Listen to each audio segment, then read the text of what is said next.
சொல்லுவாங்க இந்த முழு பூசணிக்காவை சோத்துல மறைக்கிற ஒரு கதை சொல்லுவாங்க, ஒரு சம்பவம் சொல்லுவாங்க அடிக்கடி. முழு பூசணிக்காவே சோத்துல மறைச்சிட்டியன். அது என்ன சம்பவம்னு எனக்கு முன்னாடி டவுட் இருந்துச்சு. ஒரு கவிதான ஒரு சகோதரி சொன்னாங்கன்னு அது உங்களுக்கு சொல்றேன். பாருங்க, ஒரு ஊர்ல ஒரு குடிசை இருந்துச்சான், பக்கத்துல ஒரு அரண்மனை இருந்துச்சான். இந்த குடிசையானவன், இந்த குடிசையில வாழ்றவன் என்ன பண்ணானா, பூசணிக்காய் செடி ஒன்று வச்சு பூசணிக்காய் வளர்த்தான். அவருடைய அந்த கொட்டகை மேல, அந்த கூரை மேல அந்த பூசணிக்காய் அப்படியே படந்து இல்லை பெரிய பெரிய பூசணிக்காய் காய் காய்ச்சலாம். இது அரண்மனையில் இருக்கிற அந்த மனுஷனுக்கு பூசணிக்கான ரொம்ப பிடிக்குமா. அவருக்கு அல்வா பண்ணி சாப்பிடுவாரோ குழம்பு வச்சு சாப்பிடுவாரோ தெரியல, அவருக்கு பூசணிக்கான அவ்வளோ இஷ்டமா. அப்போ அவர் என்ன பண்ணாரா, நம்ம அரண்மனையில் இருக்கிறோம், இந்த குடிசையில் இருக்கிறவங்க எப்படி கேட்கறது,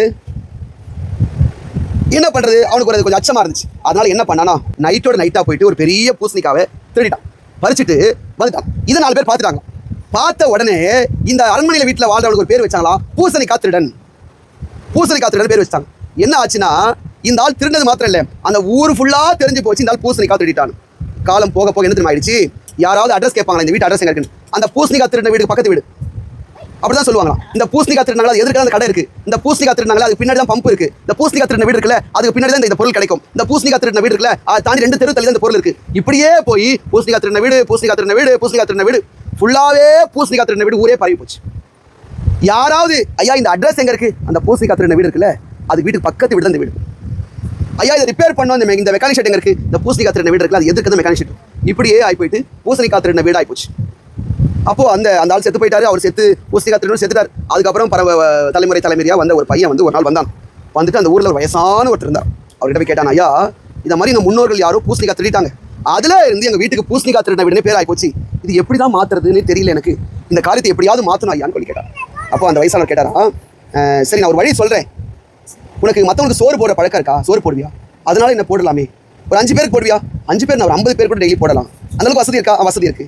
சரி அப்படி என்ன பண்ணு, டெய்லி ஒரு 50 பேருக்கு சாப்பாடு போடு, ஒரு அனௌன்ஸ்மெண்ட் கொடு, டெய்லி மதியம் 12 மணிக்கு 50 பேருக்கு இங்கே சாப்பாடு கிடைக்கும்னு சொல்லி அனௌன்ஸ்மெண்ட் கொடு, அரண்மனையிலேருந்து கொடு.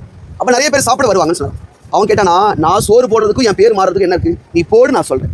அதே மாதிரி என்ன பண்ணாரா, டெய்லி 50 பேருக்கு எங்கள் அரண்மனையில் சாப்பாடு. அதே போல டெய்லி 50 பேர் வந்து கியூ நிற்பாங்க, கியூ நின்று சாப்பிடுவாங்க, சாப்பாடு வாங்கிட்டு போகலாம், சாப்பிடுவாங்களாம். அவங்க சாப்பாடு என்ன சொல்லுவாங்க, சந்தோஷமா நீங்க நல்லா இருக்கணுங்க, நீங்க வாழ்த்து நல்லா இருக்கணுங்க, உங்க குடும்பம் நல்லா இருக்கட்டுங்க அப்படின்லாம் சொல்லுவாங்க. இதை அவன் தொடர்ந்து செஞ்சுக்கிட்டே இருந்தான். கொஞ்ச நாள் ஆன பிறகு இதுவரைக்கும் பூசணிக்காய் திருடின வீடு மாறி அந்த இலவசமா சோறு போட ஒரு வீடு, அந்த வீட்டு பக்கத்துல கடை இருக்கு. டெய்லி ஏழைகளுக்கு சாப்பாடு கொடுப்பாங்களே, அதுக்கு பக்கத்துல இந்த வீடு இருக்கு. டெய்லி இலவசமா சோறு போடுவாங்களே, அதுக்கு பக்கத்துல தான் இந்த மெக்கானிக் ஷெட் இருக்கு. டெய்லி இலவசமா சாப்பாடு கொடுப்பாங்களே, அதுக்கு பக்கத்துல இந்த சார் இருக்காரு. இப்படி மாறி போய் இதுவரைக்கும் பூசணிக்காவை எதுல மறைச்சாங்க, சோத்துல மறைச்சாங்க. இதுதான் பூசணிக்காவை சோத்துல மறைச்ச கதை. இப்படி இதுவரைக்கும் பூசணிக்காய் திருடின வீடு இன்னைக்கு என்ன வீடா மாறி போச்சு, ஏழைகளுக்கு சோறு கொடுக்கிற வீடாய் மாறிவிட்டது.